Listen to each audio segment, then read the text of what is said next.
Hello, everyone, and thank you for joining us for the 5th episode of the Let's Dream podcast. My name is Casey Lucid. And this is your co-host, Lee. And welcome to the 5th episode. Today, we're going to be talking about one of the many methods of how to record dreams and enhance your lucidity and help your memorization of your daily dreams. So there are many methods, but today we'll be focused on dream journaling specifically. Okay, great. So dream journaling is basically the same thing as keeping a regular journal. However, you just do it right after you wake up. The main benefit of doing that is that it just greatly increases your dream recall.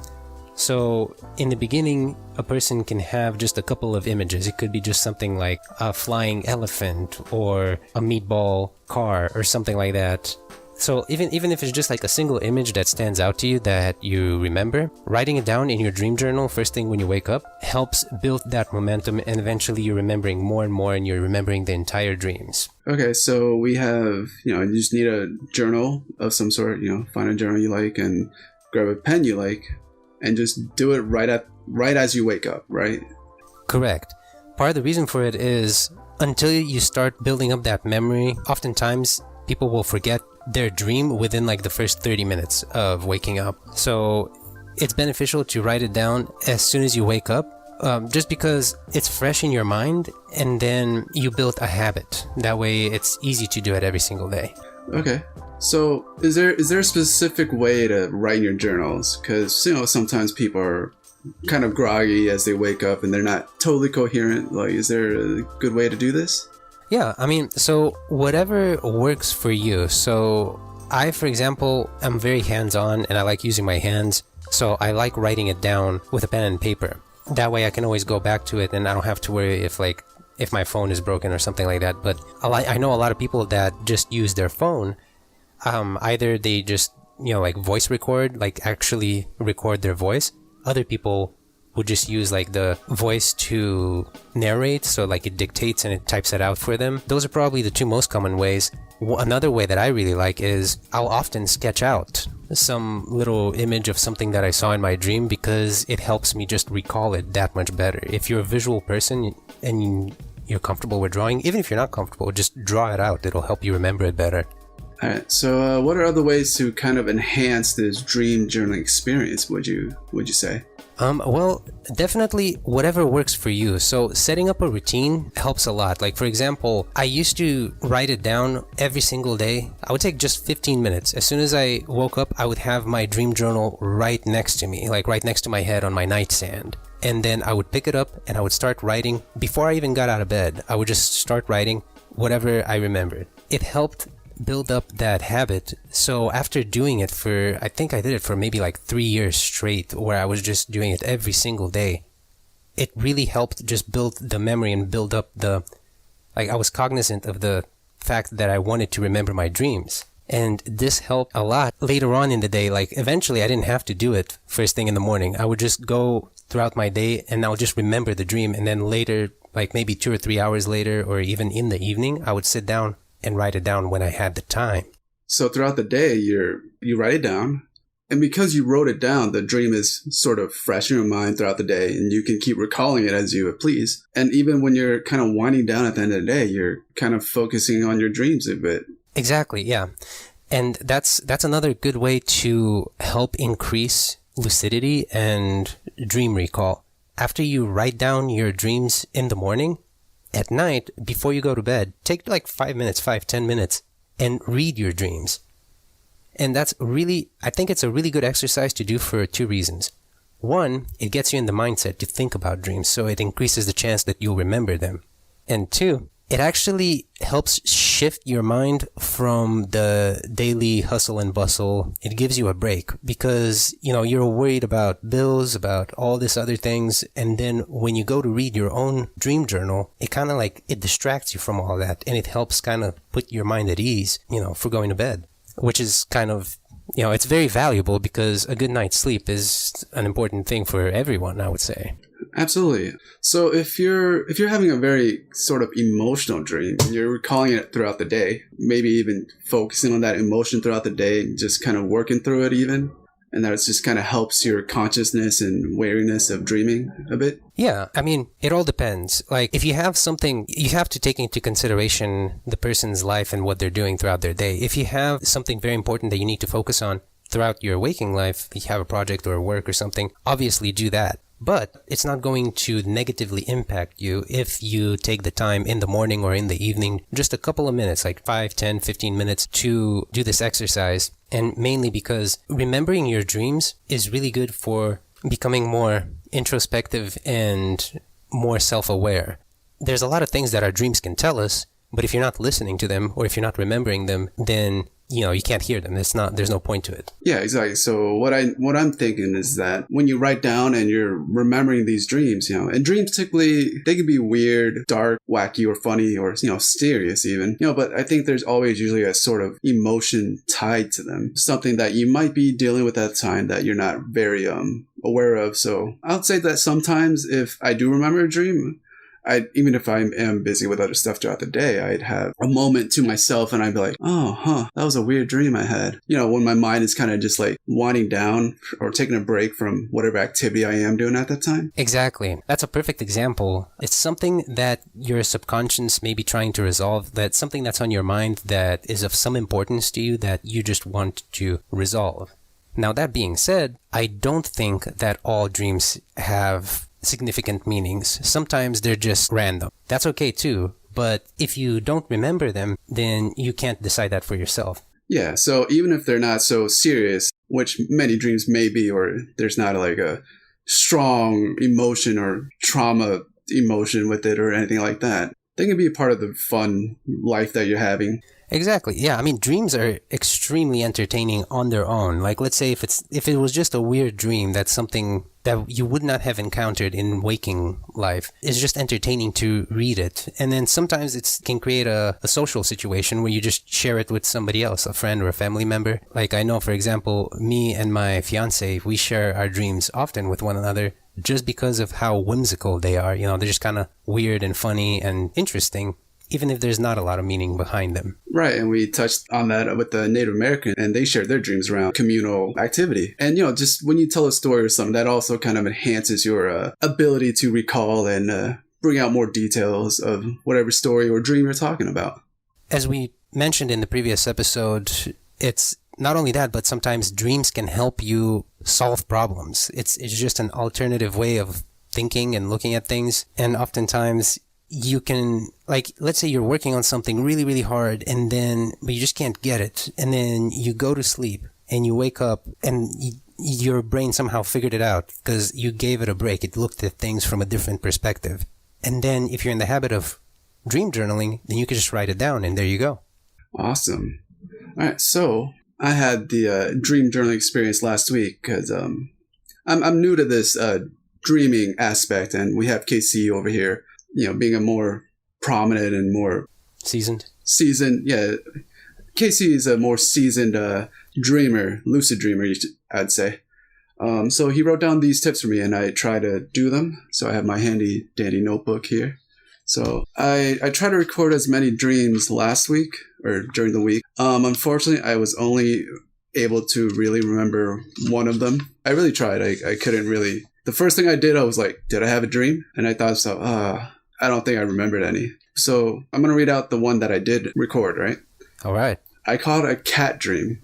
I dreamt that I was being attacked by a bug that was roughly the size of my fist. It looked similar to a mosquito, but it had larger wings and it was like, buzzing a lot. And I was trying to fight back at it, swiping it with my hands and whatnot, but it was very fleety and I couldn't really get a tag on it. And then suddenly I see my cat kind of walk up to me and it zoned in on the mosquito bug. And by the time he walked over, the mosquito bug kind of retreated into the ceiling.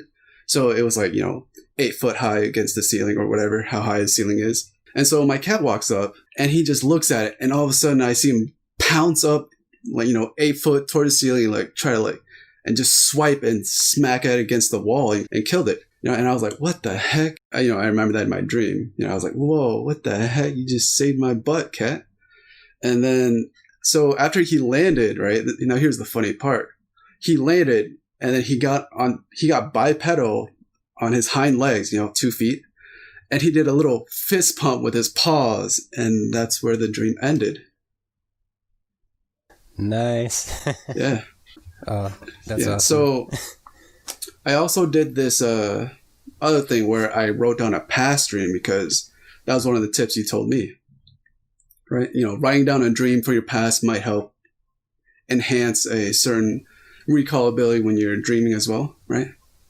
Yeah, no, that's an excellent point. Actually, that's something that people should definitely do when they first start dream journaling. Just everybody, almost, I don't think I've ever talked to a person that wasn't able to recall at least one dream that they've had at some point in their life. And that's the interesting thing is everybody has at least one dream that they remember. So if they can sit down and write down as much as they remember of that dream, regardless of how old that they were when they had it, then when they go into dream journaling, it kind of helps get their interest into it and kind of makes them think about it. And it doesn't necessarily need to be a dream you had that day. If you have a dream in the past that you kind of remember constantly, you just write that down, right? Exactly. I'm going to get into this past dream I wrote down because I thought it'd be fun as well, and I was following your tips. So, in this dream, imagine like a kind of a city where it's like an 80s kind of set. There's like a sun dome, very roundish domes, and the year's like 20XX into the future or something like that. I dreamt that I was battling toy soldiers in like a building. For some reason, these soldiers were like nutcrackers, the one that around Christmas time. And I was just, mowing down the enemies left and right. And until I was forced out of the building by an explosion, I rolled out into the streets. And, that's when I saw the mastermind behind it all, right? You could see it there was like these screens on the sides of the billboard and all of it kind of focusing on him. It was Michael Jackson in his, typical red sparkling jacket that he wore. And he was dancing the streets and, behind him were like lines and lines of green toy soldiers. And he was doing his typical dance and he was about to take over the world. And that's where the dream ended. I awaited the impending doom. The end. Nice. Yeah, and that's Very cool. Unfortunately, that's my little dream journal experience so far. I'll try to keep writing it down and keep any cool dreams that I have and share with the podcast future on. For sure. Yeah. No, man, that was awesome. Thank you for sharing that. Yeah, absolutely. And I have a couple that I can share too. I looked through my old dream journals, and the thing is, I don't think some people say, like, I talk a lot to people online on forums, and some of them say, oh, I wish I had interesting dreams like that. Well, I don't. The thing is, most of my dreams are actually pretty mundane, but every now and then I'll have a dream that is just like way out of this world. Like, it just blows my mind. And the fact that I write them down every morning helps me catch those treasures. Like, I talk to my fiance about the dreams all the time, and she knows that I have a lot of really boring dreams, but whenever those good ones come in, oh man, I savor them. And I write them down and I go back and I read them every now and then. So that's, if you think you have boring dreams, trust me, you don't. If you write them down every morning, you'll end up finding that some of your dreams are incredible. So this is a dream that I had this was all the way back in May of 2011. So I actually dreamt that I was dressed like Dante from Devil May Cry, and I was trying to run up this weird tower, this like dark gray tower, and I kept running up and jumping on these platforms and trying to make my way up to the opening of the tower. But right near the opening, there were these two bird skulls that had feathers coming out of the top of them, and they had these hands that were like badminton rackets, except their hands were they were like rackets, but they were dreamcatcher rackets. So they would just block me. Like, as soon as I got up towards them, they would just like smack me down, and I'd fall all the way down to the bottom of the tower. And at the bottom of the tower, it was just like a room that was just filled with rice. But as soon as I fell into that room, I would transform into my normal self. So I would no longer be in the Dante outfit. And when I was in that room, I would just look around, and if I looked at a lump of rice, if I imagined that it would turn into something, it would turn into that thing. It was just made out of rice. Like if I thought of a hamburger, it would turn into a hamburger, but it was made out of rice. So I would just imagine stairs forming so that I could go back up into the tower, and I would run back up, and then eventually I got past the Dreamcatcher bird skulls. But as soon as I exited the tower, I ended up in my old friend Dario's house. And he was just sitting down on a couch, and I was transformed back into my normal self. And he looked at me and he's like, "Hey man, come sit down, watch some TV with me." So in my dream, I was just like, okay. And I just sat down and we watched these African tribesmen playing these really weird alien looking instruments, musical instruments. And that's pretty much how the dream ended. Yeah, that was it. that's quite a turn of events there. Yeah, very, very random. I've noticed that that's another thing. If you keep a dream journal, you'll start to notice certain patterns. Like my dreams take hard left turns all the time. I don't know why, but it's like it'll seem like there's like impending doom or something really serious going on, and then it'll turn to like really whimsical and silly, or vice versa.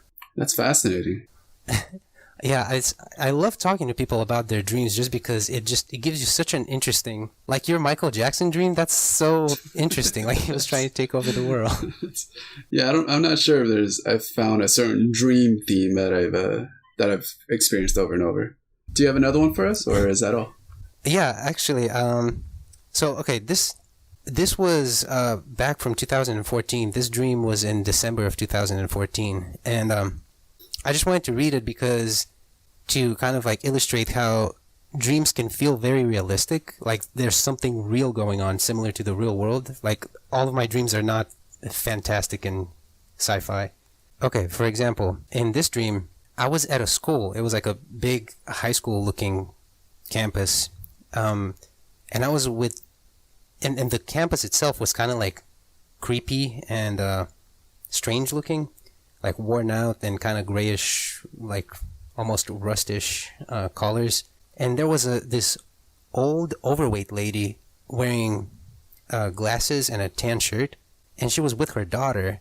And I can't really remember the daughter's appearance, but she had long hair with bangs, and she was also overweight. And the daughter was about 11 years old, and the mother was about 40 years old. And they kept asking me to help them find the liver clinic, which I'm like, what's a liver clinic, and why is it at high school? So we had to take a very long and roundabout way to get to the liver clinic, and we had to be sneaky and evasive. And this is where like you can kind of get a little bit of an insight to yourself, but like we had to be sneaky and evasive because apparently I was trying to avoid a girl who I thought was a total tool in school.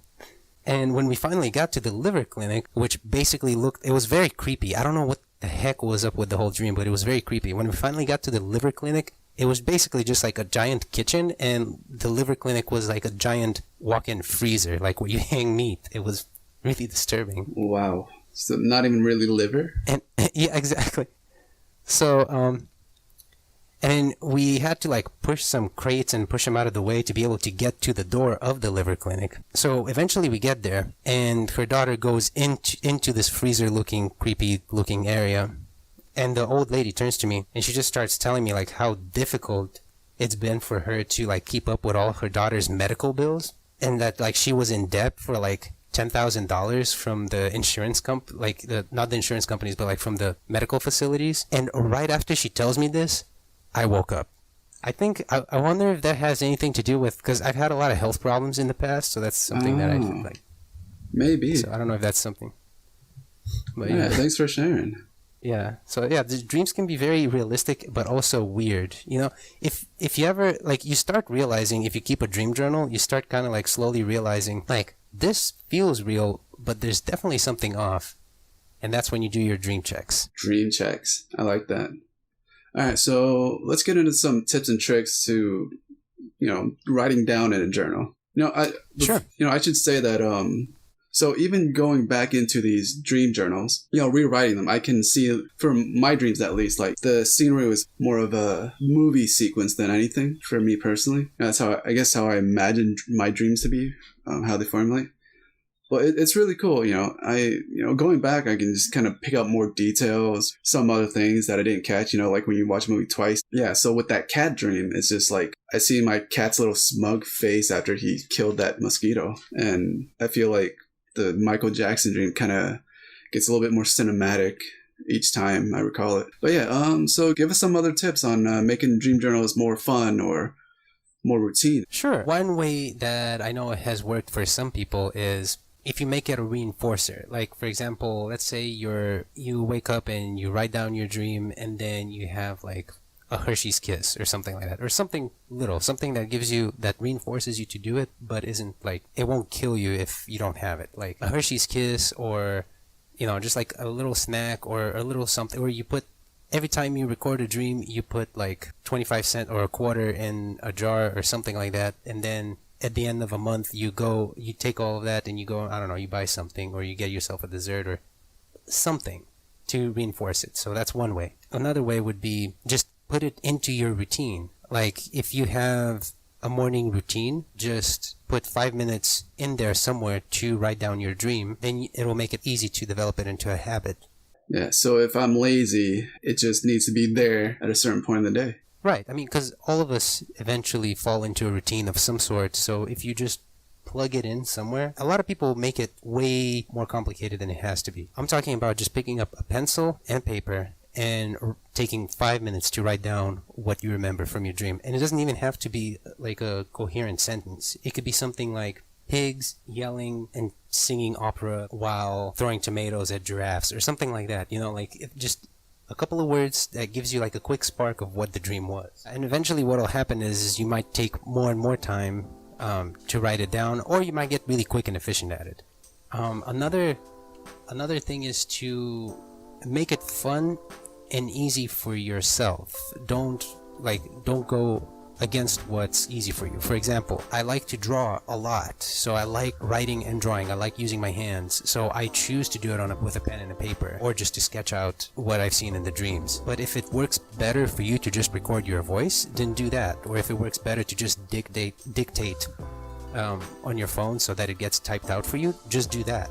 It doesn't have to be perfect sentence structure or anything like that. It's just meant for yourself. Like the story that I read out is just littered with grammar and spelling mistakes, especially first thing in the morning. Yeah, absolutely. And I think drawing out your dreams can also be a really fun way. You don't have to be an artist or be good with watercolors or anything like that. It's just fun to like sketch out my little cat's face in my dream doing a fist pump. Yeah, exactly. Yeah. Another good way to do it is, like, for example, my fiance, she doesn't write down her dreams or anything like that, but she remembers them because she'll tell me. Like, we've gotten into, this is another kind of like a habit or a ritual thing. We've gotten into the habit of telling each other our dreams, so that, like, for couples, that can be a very fun bonding thing.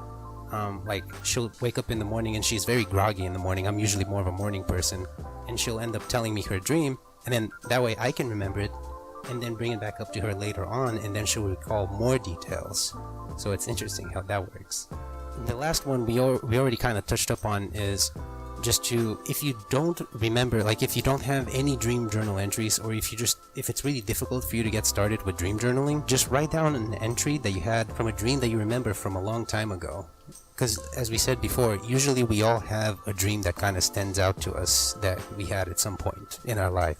Absolutely. And I think that from here on out, I'm gonna keep the listeners updated with how my dream journal is going, because I'm just starting out as well. So we can keep in pace like that if you're listening. And also, if you don't have anywhere to tell your dreams, we also have a site for that as well. Yeah, anybody, feel free to drop us a line and tell us your dream. I often make sketches and illustrations of them. Sometimes I'll make little comic books and animations out of them. Let us know at contact@letsdreampodcast.com. You can also look up our Facebook page, which is Let's Dream, and then you can also go on our YouTube channel. That's where I'll post the drawings, sketches, and animations. And anywhere else really on social media, just the Let's Dream Podcast or Let's Dream. But if you just let us know, we love hearing people's dreams and adding visuals to them and getting a conversation going around them, because I think dreams can tell us a lot about ourselves. Absolutely. And we'd love to hear and share all of your dreams. And I think that's it for today. Yeah. So thank you guys for listening. Today's episode was on dream journaling. Again, if anybody has any questions, just get in contact with us. Leave us a review. Let us know what you think. And thank you for listening. And we'll see you in the next one.